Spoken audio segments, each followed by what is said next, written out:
When I first started my self-love journey, I didn't actually know I was on a journey because I was feeling like I was lacking confidence.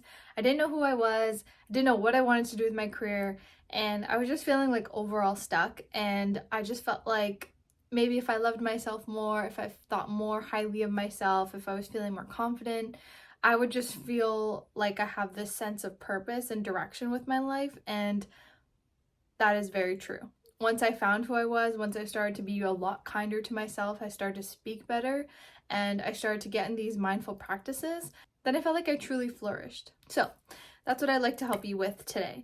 So I have some notes here, and I just want to kind of break down how I started my self-love journey and how maybe it could help you as well. So what I would recommend is you grab a journal, because I think journals are the best tools to help you navigate your emotions and your feelings and just even navigate whatever you're going through in your life. And what I would recommend is we just kind of self-reflect. Think about, what are your strengths? What are your weaknesses? Maybe make a list of 10 of each of them. So list 10 strengths, list 10 weaknesses, and start to think about how you wish to use those strengths and how you can enhance those weaknesses and kind of connect them in some way. And when you're self-reflecting, I want you to think about your highest self. If there was a version of you out there, and there is, that you're capable of being, how do you wish to show up as that person? So whether it's someone you envision 3 years from now, 2 years from now, a month from now, what does that future you look like? And take some key points from that vision. Like, do you see yourself being really successful? Do you see yourself being really healthy or in a healthy relationship? Like, how do you envision your life? And write that down. And then I want you to take some action steps. What are some things that you can do that'll help you get to that vision, that can help you to achieve that highest version of yourself that you wish to become? And that's something that you want to hold key in your mind. That vision that you hold of yourself is how you should just take action and pursue that goal of yours, that dream. Now, part 2 to this is also reflecting and journaling, but we're actually focusing on mindfulness and gratitude. Now, I know I focus a lot on my platforms with mindfulness and really getting back to your center and healing, but I just want to emphasize how important it is to really get into the practice of being mindful, whether it's doing meditation, doing yoga, journaling, or even more activity type based mindfulness. Maybe there's, coloring, there's drawing, there's painting. There's so many ways that you can express your emotions and feelings and get yourself into a state of calm. And I feel like you really got to explore those different types of hobbies. You got to find something that really clicks, that makes you feel like you can go back to this hobby every single time and feel like a sense of connection with yourself. And sometimes it can be found through writing, a gratitude list, listing things that you feel grateful for, or maybe it's family, friends, what lights you up in the morning, what brings you joy. Like, these are the things that you want to reflect. And this too helps bring you confidence, brings you reassurance, and brings you back to your center. Part 3 to this is setting boundaries and practicing self-care. Now, this does kind of go with being mindful, practicing those type of hobbies and activities, but I feel like people forget the setting boundaries part, because that also plays a huge role in how it affects your mental health and your physical well-being. So you could be someone who likes to maybe help everyone and be there for everybody and always lend a helping hand, which is amazing, but you also have to remember to fill up your own cup first. So you can't help everyone all the time if you're feeling depleted, if you're feeling empty. So I always recommend you fill up your cup first, so then you're able to give to other people.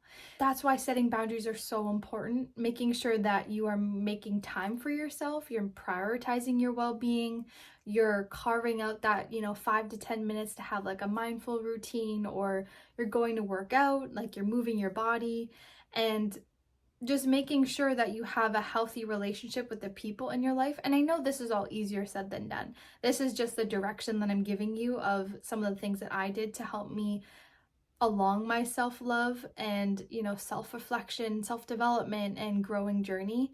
And these are just some of the key tools. I would just really focus on practicing self-care. Like, are you nourishing your body with the right foods? Are you taking your, vitamins? What are you doing for your soul and your mind? These are things that you should be doing and thinking about every single day. This brings me to part 4, which is positive affirmations and positive self-talk. Now, we always have that little voice in our head that is saying that maybe we're not good enough or we can't do something and we're just feeling this lack of confidence. But we have to try to make friends with our mind. And one of my favorite books is The Untethered Soul. And it teaches us that we have an inner roommate and how we can just imagine that we are just listening to this voice. We are sitting inside ourselves and we are listening to this voice. And we get to choose how we interpret or take these notes that the inner voice or our roommates are saying. So if it's unkind, we have the choice to not listen to it.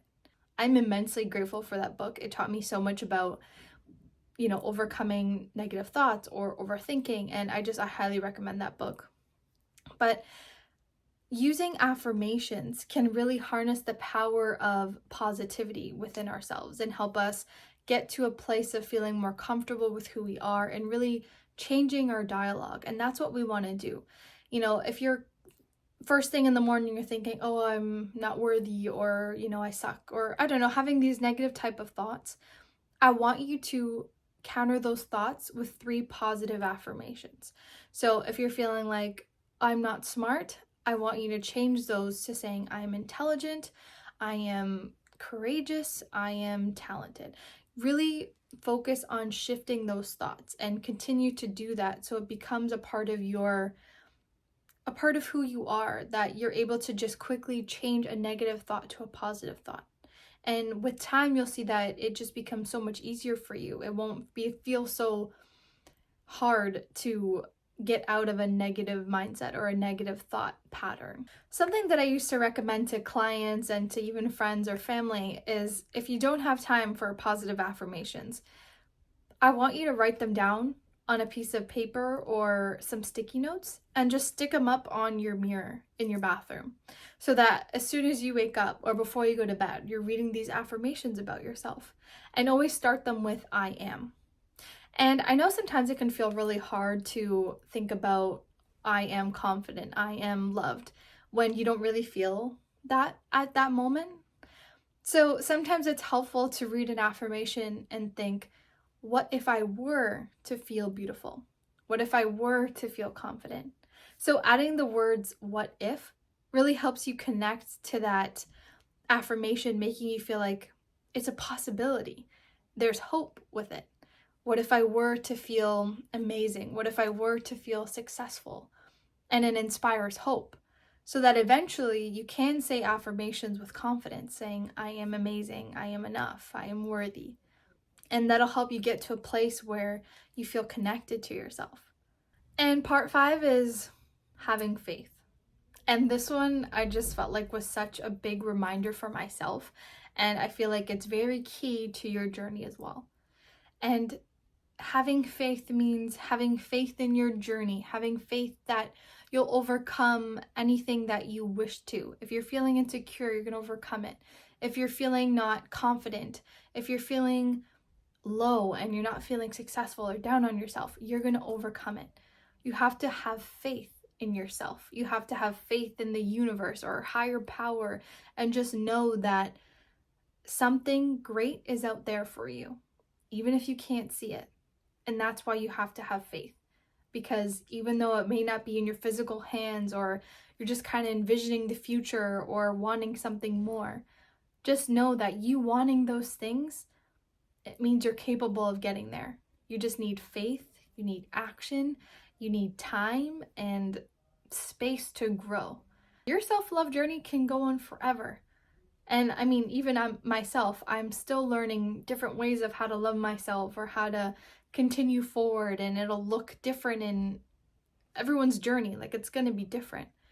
But if you're just at the beginning, if you're just figuring out who you are right now or trying to navigate yourself, or you're just feeling a little bit lost, this is the right time to start practicing these type of things, to continue to move forward and to practice hobbies, practice gratitude and mindfulness. And a lot of you might be doing that already. This is mostly just for people who are just starting out, or maybe they're experiencing a stage in their life where you're feeling lost and you're feeling like you're starting over again. That's why these tools are so important, because it becomes the foundation of who you are, and it'll help you succeed and it'll help you move forward if you're feeling stuck.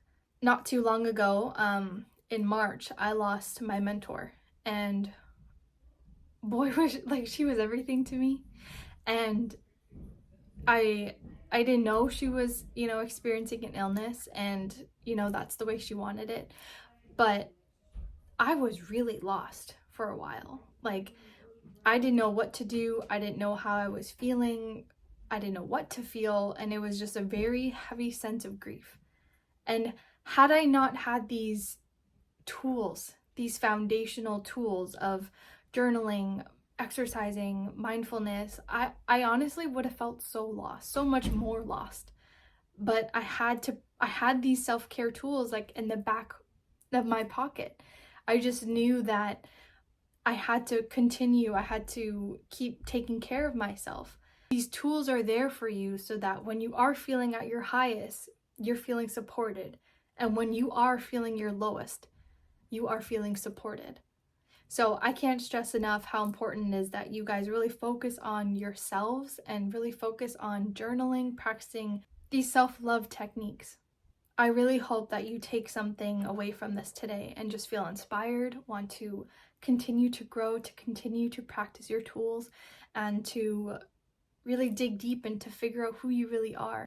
Thank you so much for being one of my supporters. I am so grateful. I just surpassed 100,000 subscribers here on YouTube, so I just felt like I wanted to bring more to this channel. I wanted to show more of myself and more of the things I feel like I could teach and give to others.